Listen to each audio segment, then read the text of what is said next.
Hi mga kadudong! Muling nagbabalik, Papa Dudong Love Story. Kung bago ka lang sa channel na to, huwag mo namang kalimutang pindutin ang subscribe button dyan sa taas. Aasahan ko yan ha. So paano? Ito na ang paunang kwento. Game? Paano kung ang taong nagparamdam sa'yo na hindi hadlang ang antas ng pamumuhay upang magkaibigan ng dalawang taong nagmamahalan ay ang taong nagturo din sa'yo kung paano lumaban sa buhay at ipagtanggol ang sarili. At ang mundong ginagalawan ninyo ay pwedeng maging iisa. Nasa ganoong antas ng pananaw sa pag-ibig, pero iiwan ka lang pala. Kay tagal kitang hinintay na mapapasakin pero bakit ganon ang tadhana? Ganon pa man, ay alam ko sa puso ko na babalik at babalik ako sa taong mahal ko. Isa kami na nabiktima na pinagtagpo pero hindi nga ba tinadhana? At ito ang aming love story. Ngayon ang enrollment sa CMU, City of Malabon University. Kaya naman lahat ng tao ay matyagang nakapila. Sinadya ni Frey na maagang pumila para makapag-enroll sa school. Dahil sa ilang taon ng pamamalagi niya sa CMU ay batid na niya ang dami ng estudyanteng nag-i-enroll taon-taon. Ngunit pagpunta niya sa cashier ay hindi pala siya ang unang dumating kaya naman hindi na siya umalis sa pwesto upang hindi masingitan sa pagbabayad ng enrollment fee nila. Hindi full-time ang scholarship ni Frey dahil rumaraket siya sa karinderya ng kaibigang si Elsie. Mabuti na lang at pumayag ang eskwelahan nila dahil dalawa lang ang upuan sa labas ng cashier ay nagdesisyon na lang siyang tumayo. Buong buhay niya kasi sa eskwelahang yun ay panay iwas sa mga tao ang ginagawa niya. Natatakot kasi siyang bulihin ng mga ito. Naranasan kasi na niya ang mabuli nung nasa grade school pa siya. Kasalukuyang ginagamot ang astigmatism niya ng mga panahon na yun kaya naman nakasuot siya ng malaking salamin at dahil hiwa-hiwalay ang mga ngipin niya ay pinalagyan siya ng lola niya ng brace upang magpantay-pantay daw ang mga ngipin niya. At hindi na maghihiwalay-hiwalay pa.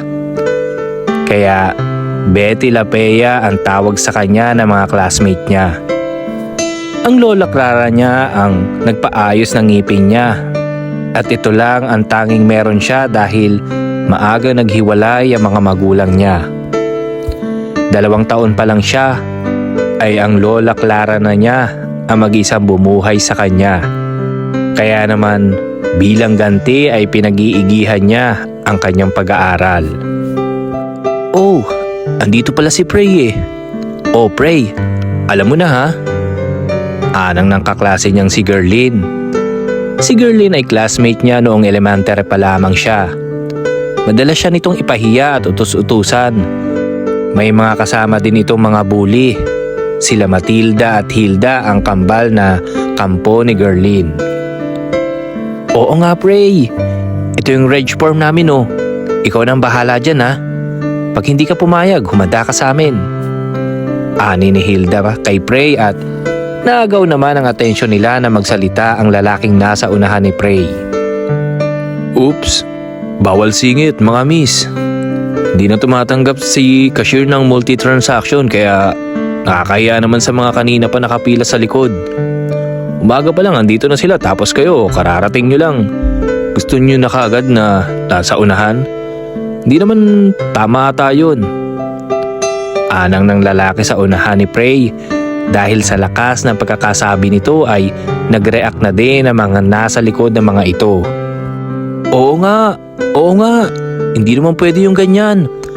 Nauna pa kami sa inyo dito ah. Nako, miss, huwag kang papayag na mamihasa yung mga yan. Anang ng babae sa likod ni Frey. Labagman sa loob ni Frey ang nais ng mga kaibigan ay pumayag na siyang magpaubaya sa pila niya. Okay lang. Okay lang sila, yung palit na lang sa pila ko. Ako na lang yung pipila sa likod. Sabi naman ni Prey. Hindi naman ako papayag niyan, miss. Kanina pa tayo dito nakapila. Halos ugatin na nga yung mga pao mo kakatayo mula kanina, di ba? Tapos, magpapaubaya ka lang sa kanila? At kinuha nito ang papel na hawak ni Prey at ibinigay sa cashier upang mauna na sa pagbabayad. Ate, pakiuna na to. Nauna pa itong pumila sa akin kanina kaya pakiuna na po ito. Anang ng lalaki, maamo ang muka at wala nang nagawa pa magkakaibigan si Gerline, Matilda at Hilda. Kaya naman pumunta na ito sa likod upang pumila. At dahil late na itong dumating, ay nasa pinakahuli na ito napunta. Matapos makapagbayad ay ibinigay na ng lalaki ang papel ni Prey sa kanya. Next time, miss, huwag mo nga hayang kaya-kayanin ka ng mga yun. Kaya dumadami ang mga bully dahil hinahayaan yung mabully kayo. Anito kay Prey at wala naman nagawa ang dalaga kundi ang magyuko na lang ng ulo nito. By the way, I'm Craig nga pala. Ikaw si Precious, di ba? Masayang pagpapakilala nito sa dalaga. Nagangat na ito ng tingin at ngumiti sa lalaking kaharap. Paano mo nalaman? Ani ni Prey na itinuro naman ng binata ang hawak na register form nito. Same lang ba tayo ng section? Ani ni Craig kay Prey. Section 1 ka rin ba? Balik na tanong naman ni Prey kay Craig. Hindi pero magkatabi lang tayo ng room. At pareho tayo ng oras. Dahil varsity player ito kaya naman kasama din ito ang iba pang mga varsity player ng eskwelahan nila. Tara, kain muna tayo, Prey. Kanina pa kasi tayo naghihintay magbukas ang cashier Kaya nagutom na ako Don't worry, it's my treat. Anang ng binata at nagulat pa si Prey nang bigla itong umakbay sa kanya papunta sa labas ng gate. May mga kainan na masasarap sa labas ng school nila. Meron ding ice cream parlor at may mga pizza at pasta din at mga tusok-tusok. Doon siya dinala ni Craig sa ice cream parlor at doon sila umorder ng carbonara at milkshake na may ice cream on top. Di ba sa St. James ka ng elementary? Anang ng lalaki kay Prey. Yes. Doon ka din ba? At tumango naman si Craig. Dahil hindi naman sila naging mag-classmate doon kaya hindi alam ni Prey na schoolmate sila since grade school. Panay lang ang titig ni Craig sa mukha ni Prey. Mababa ka sa mukha ng binata ang kuryosidad sa kung anong meron sa mukha ni Prey. Pwedeng makita kung gaano kataas ang grado ng salamin mo? At kinuha ni Craig ang walang pasabi ang salamin sa mata ni Prey. Ngunit nagtaka siya na makita na wala namang grado ang salamin ni Prey. Sinuot pa nito kunwari at nagpanggap na nataasan sa grado ng mata nito. Kinabahan namang ngumiti si Prey sa kaharap na si Craig. Ang totoo kasi ay wala namang grado ang mata niya. Pinili niya lang magsuot ng salamin upang magmukha siyang nerd para iwasan ng mga tao. Hindi kasi siya sanay na makisocial life. Sa katunayan, ay isa lang ang kaibigan niyang lalaki at dalawa lang din ang kaibigan niyang babae. Maliban pa sa staff ng school nilang si Janet ay wala na siyang maituturing na malapit na kaibigan.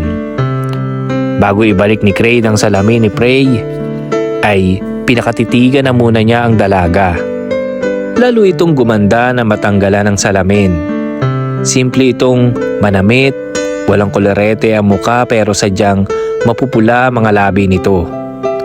Binalik ni Craig ang salamin ng dalaga upang hindi nito mapansin ang pagkatulala niya sa kagandahan nito. Saan ka nga pala nakatira? Baka kasi nadadaanan ko lang ang bahay mo Pwede na kitang isibay sa bike ko. Since pareho naman tayo ng oras ng klase, di ba? Nagdadalawang isip pa si Prey kung sasabihin niya ang address sa binata. Naisip din niya na baka iba ang way nito at hindi nito madadaanan ang bahay nila, kaya sinabi na rin niya sa binata kung saan siya nakatira. Sa may Harrison compound kami nakatira. Ikaw ba? Balik na tanong niya sa binata. Sa Road 5 lang kami. Kita mo? Pwede kitang isabay sa pagbabay ko. May angkasa naman yun sa likod eh. Medyo malayo din pala ang bahay mo eh. Tamang-tama.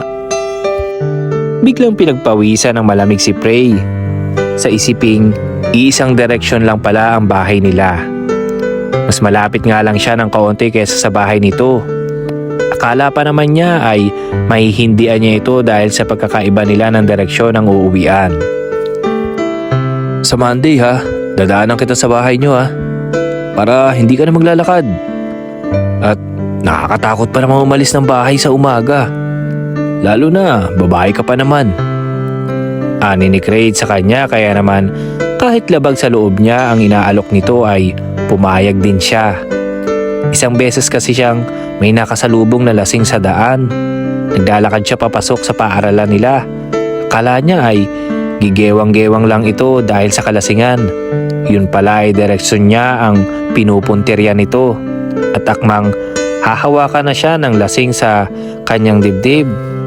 Mabuti na lamang at may lalaking tumulak dito palayo sa kanya. Kaya napasubsob ito sa daan. Kaya sinamantala niya ang pagkakataon na yon at hindi na nagawang lingunin ng lalaking tumulong sa kanya upang magpasalamat at dali-dali na siyang kumaripas ng takbo. Okay, sige.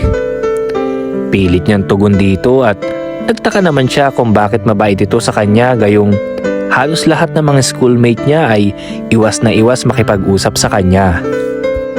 Pag-uwi ay isinabay na din siya ni Craig sa likod ng bike nito. Natuwa siya nang maisip ang palabas na Endless Love na Korean novela.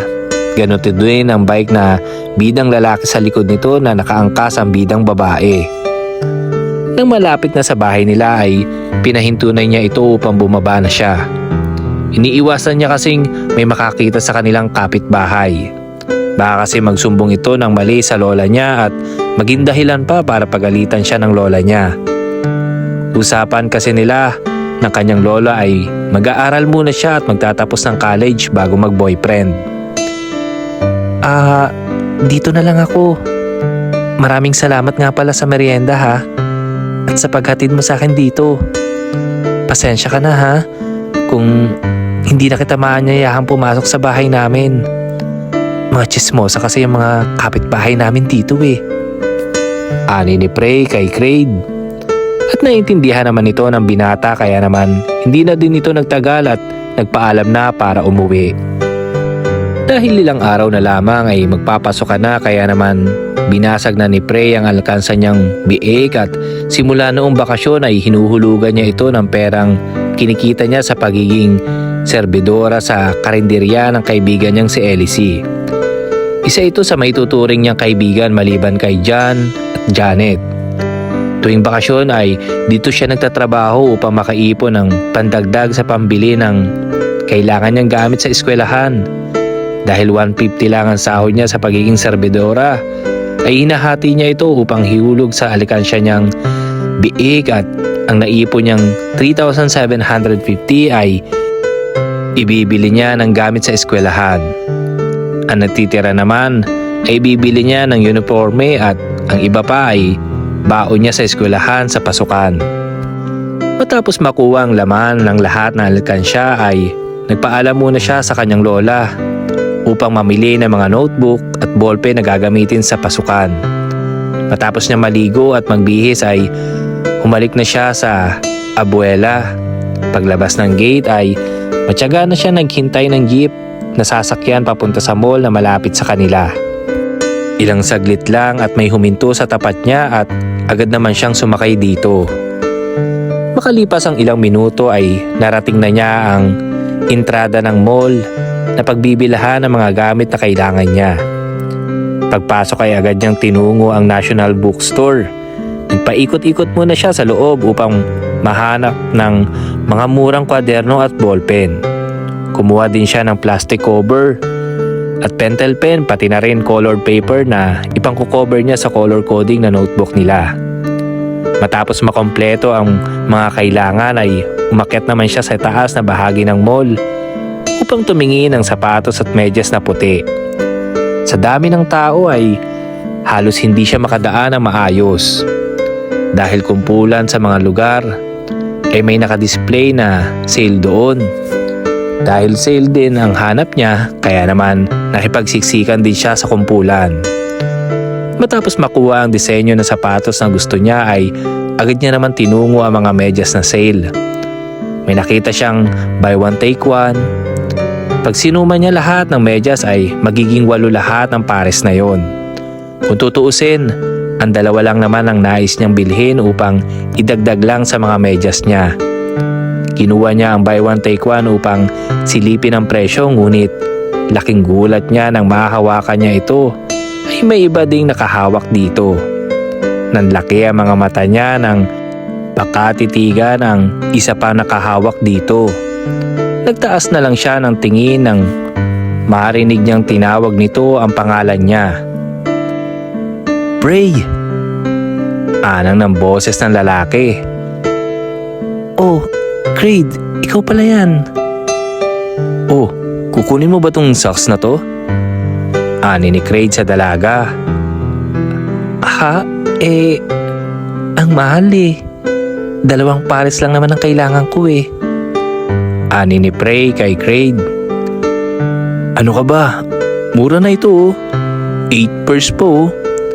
Pagpipilit pa ni Creed. Ha? Tanging tugon naman ni Prey. Oh, kukunin ko na to ah.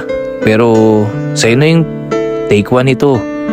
Para machi-machi tayo. Tuwang-tuwa naman natura ni Creed na parang binabae kung gumalaw. Kaya naman wala na nagawa si Prey kundi ang tumango na lang.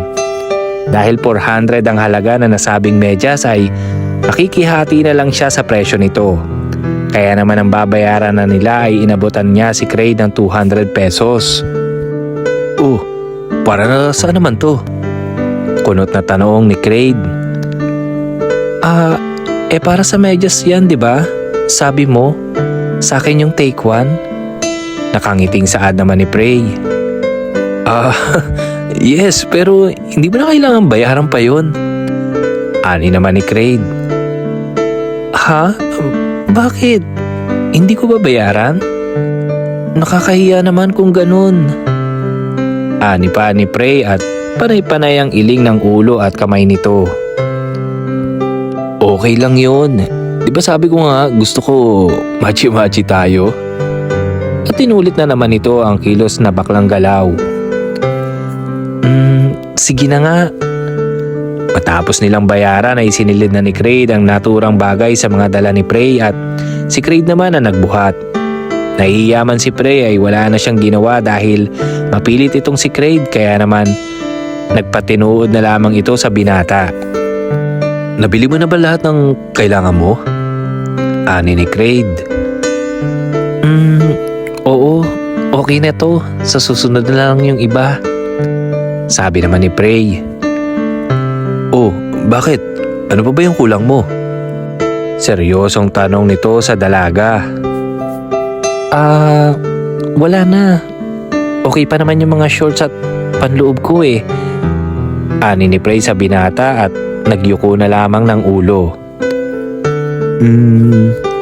Kung kulang yung mga kailangan mo, pwede naman kitang pahiramin ng pera. Bahala ka na kung kailan mo babayaran. Alok nito sa dalaga na lalong nagpayuko sa ulo ng dalaga. Wala na talaga akong iba pang kailangan. Okay na to. Pasubali ni Prey sa alok ni Creed at pwede naman niyang pagtiyagaan ang mga panloob niya. Sa susunod na lang siya bibili kapag nakaipon na siya ulit. Okay, sige. Sa susunod na lang din ako bibili para may kasabay kang bumili. Nakangiting saad nito at niyakag na si Prey upang kumain ng tanghalian.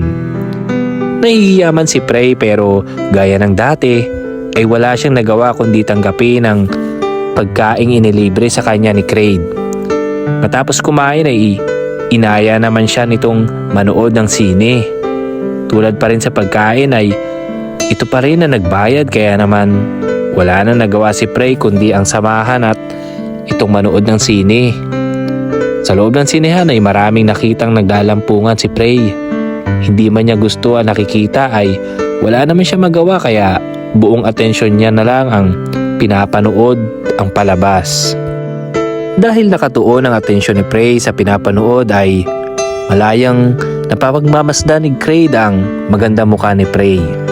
Kung maganda ito sa malayuan ay mas maganda pala ito sa malapitan. Hindi hadlang ang malaki nitong salamin sa mata upang makita ang kagandahan nitong taglay. Maya-maya pa ay hindi na namalaya ni Prey na nakatulog na pala siya. Marahil sa sobrang pagod nito. Araw-araw kasi itong maagang gumigising upang maagang makapasok sa karinderyang pinapasukan nito tuwing bakasyon. Hinayaan lang siya ni Craig na makapagpahinga si Prey. Madalas kasi nitong nakikita ang dalaga sa karinderya ng kaibigan niyang si Elsie. Si Elsie ang best friend niya na kasalukuyang nililigawan ng kababata niyang si John, naka-teammate niya sa basketball sa school nila. Pagkatapos nilang manood ay namalaya na lang ni Prey na may mga matang nakamasid sa kanya. Kaya naman nagmulat na siya ng mga mata at namalayan lang niya na nakabukas na ang ilaw ng sinihan at iilan na lamang ang tao sa loob. Sorry, nakatulog pala ako. Ani ni Prey kay Craig. Ano ka ba? Okay lang yun. Ang cute mo nga matulog eh. Ani naman ni Craig. Tara na, uwi na tayo.